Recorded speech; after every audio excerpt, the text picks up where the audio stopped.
예, 오늘은 여호와로 부족함이 없는 사람이라는 제목을 가지고 함께 말씀을 나누려고 합니다. 시편 23편, 우리가 너무나 잘 알고 있는 시편입니다. 시편 중에서도 가장 사랑받고 아마 유명한 시가 아닐까 하는 생각이 듭니다. 그래서 이 시편 23편은 시편의 진주라고 그렇게 불린다고 합니다. 시편 23편은 다윗이 쓴 시입니다. 이 시를 읽으면서 저는 그런 궁금함이 생겼었습니다. 다윗이 이 시를 과연 몇 살 때 썼을까? 여러분 생각하기에는 다윗이 나이가 어느 정도 됐을 때 이 시를 썼을 거라는 생각이 드십니까? 정확한 건 알 수는 없습니다. 그런데 여러분, 대다수의 성경학자들이 보기에 다윗이 인생의 노년에 이 시를 지었을 것이다라고 그렇게 추정을 합니다. 근데 저도 그 생각에는 동의를 합니다. 젊은 날에 이 정도의 영성이 담긴 시가 나온다라는 건 그건 굉장히 어려울 것 같습니다. 우리 20대 청년들한테 여호와는 나의 목자시니 내게 부족함이 없으리로다, 이런 표현 나올 수 있을까요? 우리 내 잔이 넘치나이다. 여러분, 이 표현 자체도요. 이게 사실은 이게 놀라운 겁니다. 이게 놀라운 정도가 아니라 사실은 이게 뭐라 그럴까요? 경이로운 표현이라고 할까요? 그럴 정도로 그런 어떤 고백을 담고 있습니다. 이 말씀을 지난주에 묵상하면서 제가 문득 이런 생각이 들었습니다. 하나님께서 그 인생에 얼마나 채워주시면 이런 고백이 나올 수 있을까? 여러분은 한번 본인한테 물어보세요. 내 삶에 하나님께서 얼마만큼 복을 부어주시면 여호와는 나의 목자시니 내게 부족함이 없으리로다, 내 잔이 넘치나이다 라는 이런 고백을 하실 수 있을 것 같으세요? 요즘 뭐 세상 말로 하면 얼마면 되겠습니까? 여러분, 얼마를 주시면 이 정도의 정말 내 복이 넘치나이다라는 그런 고백을 하실 수 있으시겠어요? 가만히 저도 문득 생각해 보니까 진짜 하나님께서 어느 정도로 복을 부어주시면 내가 이렇게 말할 수 있을까? 그런 생각을 가만히 해보니까요. 이게 돈만 갖고 되는 것도 아니잖아요. 건강도 주셔야 되고 뭐 이것저것 하나님께서 채워주시고 부어주셔야 되는데 그러면 다윗은 정말 이런 모든 것들이 다 충족되었기 때문에 이런 고백을 할 수 있었을까? 여러분, 그건 분명 아니죠. 우리가 성경을 통해 다윗의 삶을 다 알고 있기 때문에요. 그리고 여러분, 우리가 살고 있는 이 시대에도 사실 세상 부러운 것 없이 다 가지고 사는 사람, 물론 우리 주변에 만나기 어려우실 수 있지만 생각보다 여러분 많습니다. 그러니까 자고 일어났더니 통장에 돈이 몇 억씩 늘어나고 있습니다라는 분이 여러분 세상에 없을까요? 있으세요, 여러분. 여러분, 그런 사람들은 어떨까요? 우린 평생을 살아도 통장에 100만 불, 200만 불 이렇게 쌓아놓는 것도 참 어려운데 어떤 분은 자고 일어날 때 통장에 100만 불씩 늘어요. 여러분, 그런 분들은 삶이 어떨까요? 정말 부족함이 없지 않을까요? 정말 내 잔이 넘친다라고 말할 수 있지 않을까요? 근데 여러분, 세상에 그 유명하고 잘 나가는 그 어떤 사람에게서도 여러분, 내게 부족함이 없고 내 잔이 넘칩니다라는 그런 고백을 여러분 혹시 들어보셨습니까? 저는 그런 고백 못 들어본 것 같습니다. 여러분, 다윗은 우리가 알다시피 왕이 되기 전 양을 치는 목자였습니다. 다윗은 누구보다도 열심히 양을 보살핀 사람입니다. 골리앗과 싸울 때 물맷돌을 들고 여러분, 그 물맷돌로 골리앗의 이마를 맞추어서 그 골리앗을 죽여가지고 이겼습니다. 여러분, 말이 쉽지? 여러분, 오늘 한번 실험해 보세요. 돌려가지고 내가 뭔가를 맞출 수 있는 이 실력이 된다라는 게 하루아침에 되는 게 아닙니다. 그러니까 다윗이 양 먹으러 가서 대충 봤다고 한다면 이 실력이 안 나왔을 겁니다. 다윗이 눈에 불을 켜고 목자 노릇을 한 겁니다. 눈에 불을 켜고 자신의 양을 지키기 위해서 늑대나 이리가 오면 그 늑대나 이리를 어떻게 하면 쫓아낼 수 있을까를 훈련하는 그 부단한 연습이 있었기 때문에 그러한 실력을 가질 수 있었다는 겁니다. 그런데 여러분, 그런 연습할 수 있는 마음의 열정은 어디서 나올까요? 적어도 자신이 맡은 양에 대한 큰 애정을 가졌기 때문에 그런 열정이 나온 겁니다. 애정이 없으면요, 뭐 늑대가 물어가거나 말거나 한 마리 정도는 그럴 수 있지라고 그랬을 겁니다. 근데 여러분, 다윗이 그 양떼들을 향해서 열정을 가졌는데 그게 평소에는 별로 드러나지 않지만 나중에는요, 천하무적이었던 골리앗을 이길 수 있는 능력의 힘이 됐고 원천이 되었다는 겁니다. 여러분, 우리가 실력을 쌓는다라는 것 멀리 있지 않습니다. 오늘 내 삶 가운데 주어진 그 일을 열심히 하시는 분은요, 분명히요, 시간이 흐르다 보면요, 어느 순간 탁월한 사람이 된다는 겁니다. 여러분, 양은 시력이 굉장히 안 좋다고 합니다.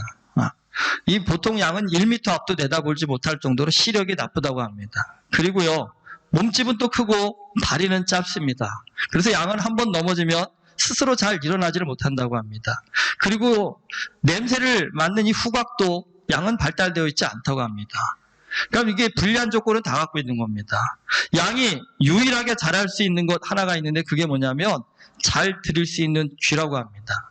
눈도 안 좋고 코도 안 좋고 잘 뛰지도 못하는 양이 자신의 이런 약점을 극복할 수 있기 위해 유일하게 잘하는 것, 그게 바로 청각이라고 합니다. 그러니까 이 양의 청각의 소리는 우리의 인간의 어떤 상상을 초월할 정도로 아주 굉장히 뛰어나답니다. 그러니까 멀리서 나는 아주 작은 소리도 들을 수 있답니다. 왜냐하면 다른 늑대의 다가오는 소리를 듣고 도망쳐야 되기 때문에 그 소리를 굉장히 멀리 있는 소리를 잘 들을 수 있고, 무엇보다도 양은 소리를 구별할 수 있는 능력이 굉장히 뛰어나다고 합니다. 그래서 여러분, 양들이 서로 이렇게 섞여 있으면 내 양을 어떻게 구별하지 우리는 걱정할 수 있는데, 이 목자들은 고민 안 한답니다. 목자가 평소에 자신들이 양을 불러볼 때 불러는 소리를, 그러니까 노래를 불러주기만 하면 이 양들은요, 각자 목자의 소리를 듣고 목자를 따라간다고 합니다. 어쨌든 양은요, 스스로 자신을 보호할 수 없는 아주 연약한 동물입니다. 그래서 겁이 무지 많다고 합니다. 그래서 양은요, 거의 눕지를 않는다고 합니다. 양이 누우려고 하면 적어도 4가지 조건이 충족되어야만 눕는다고 합니다. 첫째가 뭐냐면, 양들이 겁이 많아서요, 내가 지금 두려움으로부터 완전히 벗어났다라, 나 안전하다라고 라는 생각이 들 때에만 양은 눕는다고 합니다. 그리고 또 양들은요, 은근 예민하답니다. 그것도 은근 감수성이 좀 있답니다. 양들은요, 집단에서 사회적 행동을 하는 동물들이라서 만약에 자기가 싫은 양이 있잖아요. 좀 불화가 있던 양이 옆에 있으면 그 양 때문에 눕지 않는다고 합니다. 그리고 셋째는 은근 또 깔끔하답니다, 양이. 파리나 기생충 때문에 좀 이렇게 괴롭힘을 당하면 양들은 눕지 않는다고 합니다. 해충이 없어서 자기가 긴장을 풀 수 있어야만 그때 비로소 눕는다고 합니다. 그리고 넷째는 사람도 비슷하죠. 양은 배불러야만 눕는다고 합니다. 배고프면 눕지 않는다고 합니다. 근데 문제가 있습니다, 여러분. 뭐 조건이 많은 건 상관없습니다. 그 조건을 자기가 해결할 수 있다면 문제가 없지요. 그런데 양들은요, 이 조건을 스스로 충족시킬 수 있는 능력이 하나도 없다라는 겁니다. 누가 해줘야 돼요? 목자가 해줘야 된다는 겁니다. 그래서 여러분, 양들에게 있어서 가장 중요한 행복의 조건은 무엇이겠습니까? 좋은 목자를 만나는 것입니다. 그러니까 양은 스스로 행복한 환경을 만들 만한 능력도 힘도 없는 그런 존재라는 겁니다. 좋은 목자를 만나서 목자가 양들의 필요를 채워주어야만 행복할 수 있는 그런 존재라는 겁니다. 여러분, 그러면 사람은 양보다는 좀 낫지요? 적어도 우리는 우리의 행복을 위해서 스스로 할 수 있는 능력이 그래도 양보다는 크지 않을까요? 우리는 두려움에서 벗어나기 위해서 보안이 잘 된 집을 지을 수도 있습니다. 그리고 사이 나쁜 사람이 있으면요, 안 만날 수도 있습니다, 우리는요. 그리고 파리는요, 방충망 잘 치고 살충제 뿌려서 잡을 수도 있습니다. 배부르게 먹는 것, 그건 요즘 세상에 우리가 조금만 수고하면 가능한 일입니다. 그런데 여러분, 우리가 양보다 행복할까요? 양한테 물어볼 수가 없으니까 비교는 안 되겠지만 적어도 여러분, 표정으로는 알 수 있잖아요. 우리가 양을 쉽게 볼 수 없지만 그래도 양들 한번 보세요, 가세요. 대부분 이렇게 평안하고 뭔가 이렇게 안정감 있고 그러지 않나요? 왜 그럴까요, 여러분? 사람이 양보다 못하지 않는데, 그렇죠? 근데 여러분, 사람이 양보다 분명히 자신의 행복을 위해서 할 수 있는 능력은 참 많지만 사람이 양보다 못한 게 있습니다. 그게 뭘까요? 양들은 제가 앞에 말씀드린 4가지 조건만 충족되면요, 편안히 누울 수 있습니다. 근데 여러분, 사람은 어떨까요? 오늘 우리 가운데도 이렇게 둘러보시면 이 4가지 조건이요, 충족되는 분들이 여러분 꽤 있으십니다. 여러분, 팔이 없는 안전한 집에서 싫은 사람 안 보며 배부르며 먹고 나는 지금 살고 있습니다. 생각하시죠? 적어도 제가 우리 은혜교회 구인들 가만히 둘러보시면 다 그렇게 살고 계십니다. 집안에 파리가 들끓어서 잠을 못 자는 분 저 못 봤습니다. 그렇죠? 도둑이 들어올까봐 두려워서 못 사는 분들 못 보셨고요. 그리고 좀 먹을 게 없어서 배고파서 못 잡니다 하는 분도 없으십니다. 그런데 여러분, 그런 양이 행복하기 위한 모든 조건을 우리는 가졌는데, 그런데도 불구하고 우리는 내 영혼에 기쁨이 넘치는 평안한 안식을 취하지 못합니다. 왜 그럴까요? 어떻게 보면 다 조건을 갖고 있는데 우리는 평안하지 못할까요? 행복하지 못할까요? 이유는 하나입니다. 양들에게 없는 더 큰 욕심이 우리 안에 있기 때문입니다. 그리고 또 한 가지 있습니다. 양들은 생각하지 않는 미래에 대한 걱정도 우리는 한가득 갖고 살기 때문입니다. 여러분, 한국만큼 사실 극적인 경제 성장을 이룬 나라는 없다고 합니다. 얼마 전에 어떤 유튜브 영상을 보니까 미국의 한 대학 교수가요, 그 미국 젊은 청년들한테 한국에 투자하라고, 한국어를 배우고 아시아, 특별히 한국에 관심을 가지라고 열변을 토하는 그런 강의를 본 적이 있습니다. 그 교수가 쭉 나열을 하더라고요. 한국만큼 이 경제 성장의 속도가 빠른 나라가 역사상 존재하지 않는다라는 겁니다.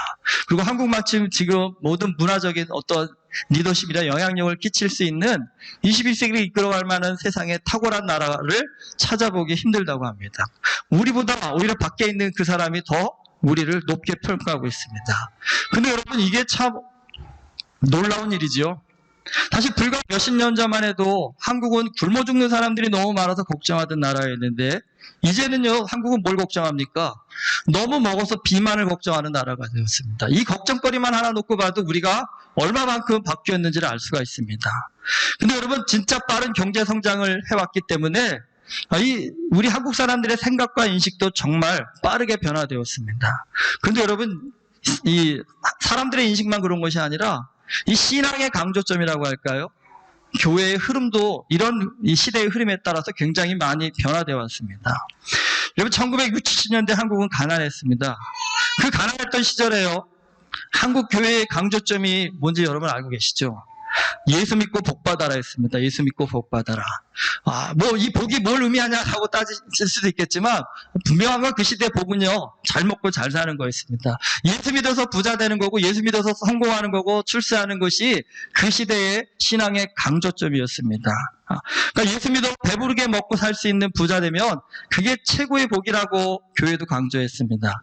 근데 여러분, 경제 성장의 혜택을 누리기 시작하는 1980, 90년대에 들어와서는요, 진짜 예수 믿어 돈 많이 버는 것만이 정말 복인가라는 그런 질문들이 사실 교회 안에서부터 나오기 시작했습니다. 왜 그러냐면, 너무 교회가 돈만 밝히다 보니까 이게 세상과 구별되지 못하는, 교회가 너무 세속적이 돼버렸다는 겁니다. 그러니까 목사든 교회든 누구든 만나도 세상 사람들과 별반다르지 돈 많이 버는 거, 부동산을 샀더니 하나님이 몇 배로 불려주셨습니다. 주식을 샀더니 몇 배로 불려주셨습니다. 이런 걸 자랑하는, 간증하는 얘기들이 너무 많다 보니까 세상 사람들이 먼저 비웃기 시작한 겁니다. 그러면 너네는 그렇게 좋다는 천국은 왜 얘기도 안 하면서 맨날 돈 많이 벌었다는 것이 축복인 양 말하냐라는 그런, 어떻게 보면 비웃음이 오히려 교회 밖에서부터 나오기 시작했다는 겁니다. 그러다 보니까 교회 안에서도 좀 진지한 사람들이 고민해 보기 시작한 겁니다. 진짜 복이 뭘까? 하나님 믿고 받는 진짜 복이 뭘까? 그래서 여러분, 나오기 시작한 내용이 뭐냐면, 그 내려놓음이란 책이 굉장히 인기 끌으셨잖아요. 그 내려놓음의 신앙이 대두가 됩니다. 그리스도인들이 세상에 너무 욕심내지 말고 좀 다 내려놓고 그 내려온 곳에서 하나님을 만나자는 신앙의 운동이 일어납니다. 여러분, 이런 신앙의 변화들은 예수 믿고 부자 되면 행복할 줄 알았는데 그렇게 돼보니까요, 꼭 그런 것은 아니라는 것을 알았기 때문입니다. 그래서 좀 다른 방법을 취해본 겁니다. 욕심을 좀 내려놓고 정말 믿음 하나만 붙잡고 살면 정말 행복하지 않을까라는 도전이 일어났던 겁니다. 근데 정말 여러분, 말이 좋아서 내려놓으면 정말 행복하실까요? 그래서 그때 많이 했잖아요. 정말 내려놓고 선교 가야 된다. 오지에 가서 정말 주님의 말씀 봉사해야 된다라고 하는데, 물론 그렇게 하시는 분들도 있지만, 여러분, 죄송한 얘기지만 그거 그냥 따라하다가 인생 괴로워진 분들 굉장히 많습니다. 여러분. 그래서 섣불리, 여러분, 누가 잘한다고 해서 섣불리 따라가시면 안 됩니다. 다 자기한테 맞는 게 있는 겁니다, 사실은요. 특별히 육신을 가지고 이 땅에서 살아가는 우리가 여러분, 세상 거 다 내려놓고 산다라는 것, 이게 어떻게 보면 믿음에 있어서는 멋있는 말일 수는 있겠지만 굉장히 힘든 일입니다. 그러니까 잘못하다가면요, 뱁새가 황사 따라가다가 어떻게 된다고 하잖아요. 그것처럼 우리의 신앙도 또 멋지게 살아보려고 했는데 오히려 그 멋지게 살아보려는 열정이 우리를 더 괴롭힐 수 있는 그런 문제를 야기할 수도 있다는 겁니다. 여러분, 세상 모든 사람이 다 똑같이 살 수는 없습니다. 마찬가지로 그리스도인들도 똑같습니다. 여러분, 모든 사람이 다 선교사가 되고 모든 사람이 정말 큰 헌신자가 되어져서 우리의 모든 삶을 내어드리는 그런 삶을 살아야 된다는 것, 여러분, 하나님도 원치 않으시는 일입니다. 각자 자신에게 부어주신 달란트가 있습니다. 그 달란트대로 열심히 최선을 다하는 게 우리가 해야 할 일입니다. 그래서 하나님이 사람을 똑같이 안 만드신 겁니다. 왜 다 다르게 만드셨겠습니까? 다 그 다른 삶 속에서 하나님이 주시는 사명대로, 은혜대로, 복대로 그 복을 누리며 사는 삶이 되라고 그렇게 주신 그런 겁니다. 그렇기 때문에 여러분, 우리가 신앙생활 하면서 제일 피해야 될 것이 비교입니다, 비교. 누구는 정말 내가 봐도 부러울 것 없이 다 주셨고 왜 나는 하나도 안 주셨을까? 그런 불만을 우리 갖기가 쉽습니다. 근데 여러분, 우리가 진짜 인생을 정말 깊이 들여다보시면요, 진리를 정말 깊이 고민해 보시면 여러분의 행복이라는 것이 꼭 그런 외형적 조건에서만 오는 것은 분명히 아니라는 것을 우리가 알게 되실 겁니다. 어떤 목사님이 74세의 한 노인이 상담을 요청하셨답니다. 뭘 상담하시려고 합니까? 내가 이제 74세가 되어서 죽을 날이 좀 그렇게 얼마 안 남은 것 같은데 종교를 좀 믿어보고 싶다고. 그래서 목사님한테 좀 상담을 하고 싶다고 그래서 좀 했답니다. 그러면 목사님한테 상담했던 얘기는 그래도 기독교를 믿어보고 싶다는 의지가 있으니까 상담을 했겠죠. 그래서 이 목사님이 이런저런 설명을 하셨답니다. 근데 이분이 그리고 마지막에 물으셨답니다. 혹시 질문이 있으시면 질문을 좀 하시라고, 궁금한 게 있으시면. 무슨 질문을 하셨을 것 같으세요, 이분이요? 그 오랜 얘기를 듣고 나서 그분이 목사님은 노아의 홍수를 믿으십니까? 라고 물어보시더랍니다. 당연히 목사인데 믿죠. 저는 믿습니다. 그러면 자기는 그게 궁금하답니다. 노아의 홍수 때 바닷물이 온 세상을 덮은 거 아닙니까? 그렇죠. 그러면 민물고기들은 어떻게 살아남은 겁니까? 여러분, 민물고기 바다가 죽습니다. 짠물이기 때문에. 이 목사님이 뭐라고 대답할 수 있겠을까요? 목사님이 이렇게 대답하셨답니다. 선생님은 74세가 되셨는데 아직 종교를 가질 준비가 안 되신 것 같더라고요. 조금 더 인생에 대해서 좀 깊은 고민을 하신 후에 그런 다음에 종교를 좀 가지시는 게 낫겠습니다라고 그렇게 말씀드렸답니다. 무슨 의미인지 이해가 되십니까, 여러분? 여러분, 14살짜리가 24살짜리가 그런 질문을 했다면 저도 이해가 될 겁니다. 근데 여러분, 74세 인생을 정말 살 만큼 사신 분이 인생에 있어서 정말 진리를 찾고자 할 때 묻고자 하시는 질문이 민물고기가 바다에서 어떻게 살았습니까? 궁금하실 수는 있습니다. 그런데 여러분, 인생 70을 사시다 보면 세상이 꼭 내가 생각하는 상식대로, 내가 생각하는 이성대로 돌아가지 않는다라는 거는 여러분, 인생을 그 정도 사셨으면 좀 아시지 않을까요? 죄송한 얘기지만 우리도 70이 돼가지고 성경에서 그런 것만이 궁금하다고 한다면요, 죄송한 얘기지만 어른아이라고 하잖아요. 나이는 드셨지만 생각은 커지지 못하고 깊어지지 못하는 그런 인생을 살 것은 아닌가라는 생각이 듭니다. 죄송한 얘기지만 여러분, 나이 70 먹고 80이 돼서도 인생 행복은 돈이야, 인생 행복은 인물만 좋으면 돼, 이렇게 얘기하시는 분이 70, 80이라고 하신다면 여러분, 그분의 인생이 어떻게 보이시겠습니까? 안타깝지 않을까요? 20대 청년이 인생 행복이 돈이다, 외모다라고 하면 철이 없어서 인생을 좀 덜 살아봐서 그런다라고 이해는 되겠지만, 나이가 여러분 그렇게 드셔서까지도 인생에 있어서 이게 행복의 조건이라고 외형적인 조건만을 붙잡고 애쓴다 한다면요, 참 그 인생이 얼마나 안타깝고 아쉬울까요, 여러분? 여러분, 삶이라는 것은 그냥 있으면 성숙해지는 건 아닌 것 같습니다. 끊임없이 두드리고 도전하고 은혜를 갈구하는 그 마음이 없으면, 우리 세상 그렇게 예전 나이 헛먹었다라고요. 어쩌면 우리도 그냥 생각 없이 그냥 세상 살다 보면 나이만 헛먹는 그런 인생이 될 수도 있다라는 겁니다. 여러분, 다윗의 인생의 삶에 주는 도전이, 목동에서 왕이 됐으니까 행복하겠지, 이것이 정말 진리일까요? 그렇지 않겠죠. 다윗의 내면에 그 행복의 요소가 담겨져 있습니다. 여러분, 다윗만큼 극적인 인생을 산 사람도 없습니다.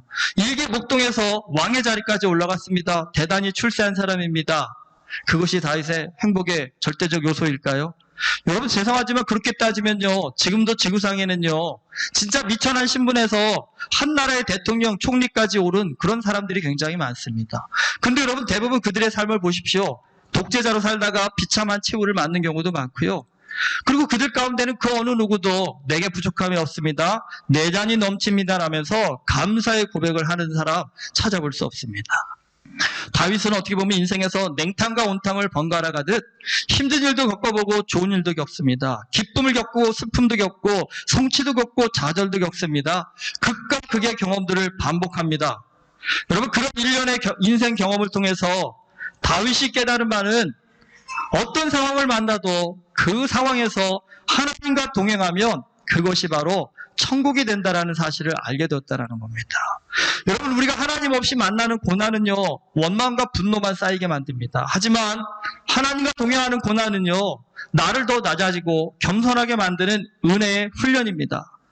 고난이 나를 더 멋지고 훌륭한 사람으로 만드는 과정이라는 것을 알게 되니까 그리스도인은 그 고난이 오히려 감사로 표출되어 줄 수 있다는 것이, 그게 하나님 말씀의 진리입니다. 여러분, 성공도 마찬가지입니다. 성경은 뭐라고 얘기합니까? 하나님 없이 즐기는 축복은요, 오히려 우리의 영혼을 메마르게 하고 무의미한 인생을 만든다라는 겁니다. 하지만 하나님과 함께하는 축복은 나누고 섬기며 기쁨과 감사를 넘치게 하는 축제가 된다라는 겁니다. 여러분, 하나님과 동행하게 되면 고난은 고난대로, 축복은 축복대로 감사가 넘칩니다. 시편 23편 다윗의 고백은요, 그의 삶이 이제 정말 더 바랄 것이 없을 정도로 다 채워졌기 때문에, 하나님, 나 더 이상 바랄 것도 없습니다, 더 이상 복을 구할 것도 없습니다 할 만큼 모든 것이 채워졌기 때문에 나온 고백이 아닙니다.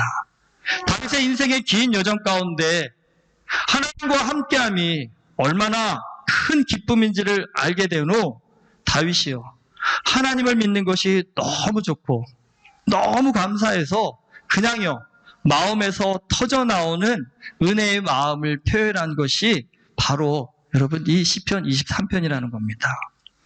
여러분, 아까 말씀드렸죠? 얼마면 되시겠습니까? 얼마를 부어주시면 행복하실 수 있겠습니까? 돈으로 해결될 수 없습니다. 여러분, 하나님이 지금 100만 불 뚝 떨어주신다고 해도, 아니 1000만 불 주신다고 해도 그것 때문에 행복하실 수 있겠습니까? 사람의 영혼은 결코 그것으로 채워지지 않는다는 겁니다. 여러분, 100만 불, 1000만 불로도 채워줄 수 없는 인생이 우리의 인생입니다. 그러니 여러분, 내 삶의 부족함을 아무리 내가 세상 그릇으로 채우려고 애써봐도요, 그 수고는 우리를 더 허무하고 고통스럽게 만들 뿐이라는 겁니다. 그렇다고 너무 또 세상 다 버리고 산속으로 들어가서 단절하고 살라, 이렇게 말씀드리는 뜻이 아닙니다. 여러분, 우리의 부족함은 믿음으로만 채울 수 있습니다. 믿음을 갖게 되면 오늘 내가 아무리 힘든 환경 가운데 있어도 하나님과 동행함으로 즐거울 수 있습니다. 그리고 아무리 좋은 환경 가운데 있다 할지라도 그것 때문에 마음이 어지러워지는 것이 아니라 하나님과 동행함으로 말미암아 그것조차도 행복하다라는 겁니다. 다윗은요, 높고 낮음, 부함과 가난함, 이것으로 행복의 조건을 판단한 것이 아니라 하나님과 동행함, 이것이 그의 삶의 행복의 절대적 조건이었다라는 겁니다. 그래서 시편 23편이 오늘 우리에게 주는 도전이 이것입니다. 여러분, 오늘 행복할 수 없으시면 내일도 행복할 수 없습니다. 그러나 오늘 하나님과 행복하다고 한다면 내일도 분명 우리는 행복한 존재가 되실 수 있다는 사실입니다. 여러분, 오늘 물어보십시오. 오늘 행복하십니까? 나한테 물어보면 안 되시면 옆에 분한테 한번 물어보세요. 오늘 행복하세요? 아니, 행복하냐고 물어보시는 얼굴들이 행복하지가 않으세요. 예. 시편 23편이 좀 도전이 되었습니다. 나도 살면서 저도 한 번도 아직까지 하나님 앞에 주님, 내게 부족함이 없습니다. 내 잔이 넘칩니다라는 이런 축복의 은혜, 믿음의 고백을 진짜 해본 적이 없는 것 같습니다. 돌아봤거든요. 여러분은 어떠세요? 해보셨습니까? 그래서 저도 새로운 소망이 생겼습니다.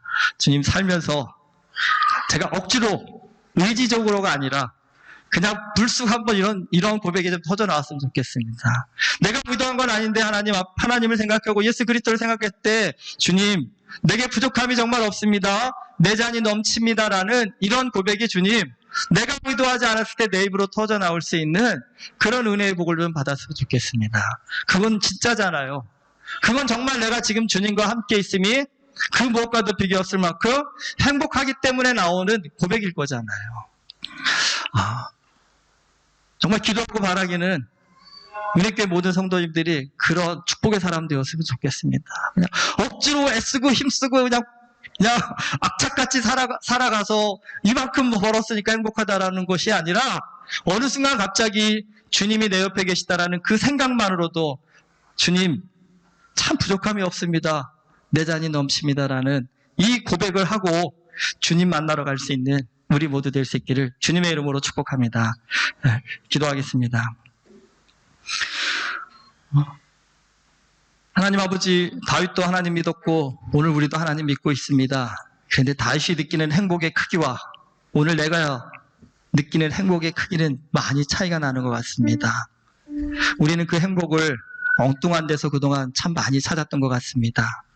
다윗은 그러나 그 행복이 하나님과 동행하는 그 삶 속에서만 온다라는 사실을 너무나 깊이 알았고 너무나 깊이 경험하여서 그 삶 가운데 주님과 더 가까이 걷다 보니 어느 순간 그의 입술 가운데 자신도 모르게 내게 부족함이 없습니다. 내 잔이 넘치나이다라는 은혜의 고백이 터져 나온 줄을 믿습니다.